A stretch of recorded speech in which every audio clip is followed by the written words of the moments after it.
नमस्कार मित्रों दोस्तों, आज की इस वीडियो में हम लोग विनोबा भावे यूनिवर्सिटी सेमेस्टर 3 के विद्यार्थियों के लिए माइनर होम साइंस का इम्पोर्टेंट क्वेश्चन देखेंगे। ठीक है, देखिए दोस्तों, इस वीडियो में जितने भी क्वेश्चन लिए गए हैं अगर आप कर लीजिएगा तो 75 मार्क्स का जो आपका पूछा जाता है, ठीक है, 75 मार्क्स का सब इसी से आ जाएगा। ठीक है, तो अब वीडियो को पूरा देखिएगा। ज़्यादा क्वेश्चन हम लेते नहीं है, ठीक है, जो ज़्यादा इंपॉर्टेंट है वही बताए हैं, तो बस इतना ही आपको करना है, इसके सिवा कुछ नहीं करना है। चलिए शुरू करते हैं। तो पहला क्वेश्चन है दोस्तों जो कि मोस्ट इम्पॉर्टेंट है। ठीक है, मोस्ट इम्पॉर्टेंट यानी कि VVVI। ठीक है, आपको ये पहले कर लेना है। बोल रहा है कि भोजन, पोषण एवं स्वास्थ्य की परिभाषा दीजिए एवं इनके परस्पर संबंध की व्याख्या कीजिए। ठीक है, हो सकता है अलग करके भी पूछ लिया जाए, सिर्फ भोजन का पूछे, सिर्फ पोषण का पूछे या फिर सिर्फ स्वास्थ्य का पूछे। ठीक है, तो ये चीज़ आप ध्यान रखिएगा और इसका आपस में संबंध क्या है वो चीज़ आपको क्लियर कर लेना है। ठीक है, तो ये पहला इंपॉर्टेंट क्वेश्चन था। दूसरा था दोस्तों, बोल रहा है कि स्वास्थ्य के विभिन्न आयामों की वर्णन करें, यानी स्वास्थ्य का विभिन्न आयाम जो भी है उसका वर्णन करना है, लिखना है, साथ ही साथ उसका परिभाषा, उसका डिटेल लिखते हुए आपको 4 पेज पूरा करना है। तीसरा क्वेश्चन है, बोल रहा है कार्बोहाइड्रेट के स्रोत, कार्य, प्रकार, कमी एवं अधिकता के प्रभावों का व्याख्या कीजिए। यानी कार्बोहाइड्रेट क्या है, उसका स्रोत क्या है, उसका काम क्या है, उसके कितने प्रकार के होते हैं, उसके कमी के कारण क्या क्या हो सकता है, उसका अधिकता के कारण क्या प्रभाव पड़ सकता है शरीर में। तो हर एक चीज़ आपको डिटेल में लिखना पड़ेगा। चौथा है दोस्तों, अब प्रोटीन के प्रकार, स्रोत, कार्य एवं कमी से होने वाले प्रभावों की चर्चा कीजिए। तो ये प्रोटीन है, प्रोटीन के कितने प्रकार के होते हैं, कहाँ से हम प्रोटीन पाते हैं, उसका काम क्या है शरीर में, और उसकी कमी हो जाने से क्या बीमारियां या फिर क्या प्रभाव हो सकती है। तो ये आपका क्वेश्चन नंबर चौथा है। क्वेश्चन पाँचवा की ओर देखते हैं। तो क्वेश्चन नंबर 5वां है दोस्तों, बोल रहा है कि वसा के प्रकार, कार्य, स्रोत एवं मानव शरीर में भूमिका पर प्रकाश डालिए। वसा क्या है, उसका प्रकार, उसका काम, उसका स्रोत, कहाँ से हम मिल सकते हैं, और शरीर में इसकी क्या भूमिका है, मतलब क्या काम करता है ये शरीर में। ठीक है, तो ये था आपका 5वां।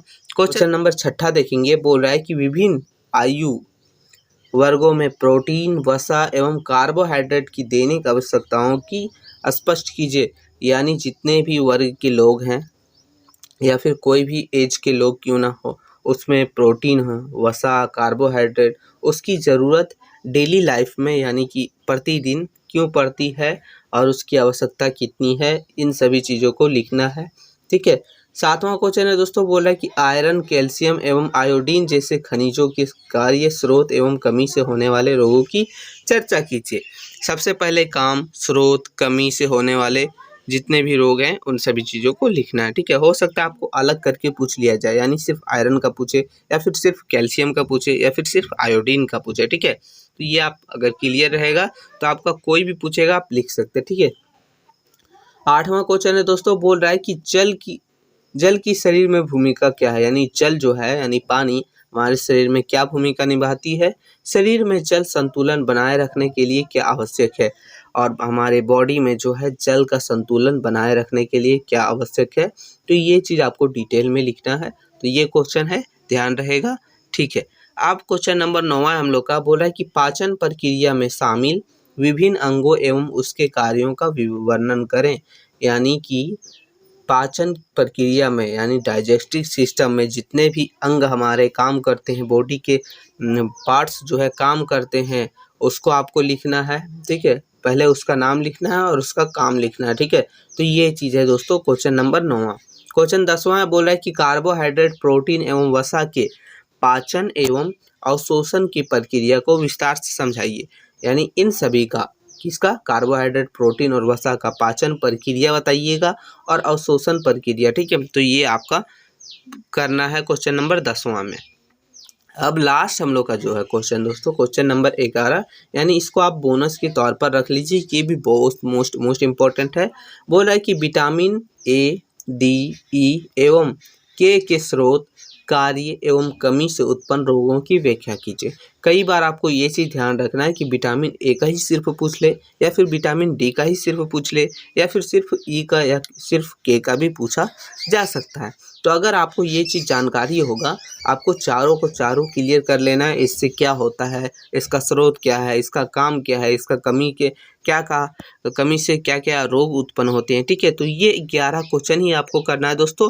ये 11 क्वेश्चन अगर आप कर लीजिएगा तो एग्जाम में जितने भी आपका जो है लॉन्ग टाइप वाला हो या फिर 5 मार्क्स वाला जो आते हैं, इसी से आते हैं। ये क्वेश्चन आपका सिलेबस से लिया गया है दोस्तों। देखिए गैस पेपर में जो है बहुत सारा क्वेश्चन है, तो सब अगर करना चाहिएगा तो अभी आपके पास समय नहीं है, एग्ज़ाम बहुत जल्दी है, ठीक है। एग्ज़ाम आपका 30 को है, ठीक है। तो ये चीज़ ध्यान में रखते हुए हमने ये वीडियो बनाया है, ताकि आपको जो ज़रूरत है बस उतना ही पढ़िए, ज़रूरत से ज़्यादा पढ़ने से कोई फ़ायदा नहीं है, ठीक है। तो ये था दोस्तों, इसका PDF भी आपको हमारे टेलीग्राम चैनल पर मिल जाएगा, डिस्क्रिप्शन में लिंक है, जाके डाउनलोड कर लीजिए ताकि अच्छे से पढ़ सकते हैं।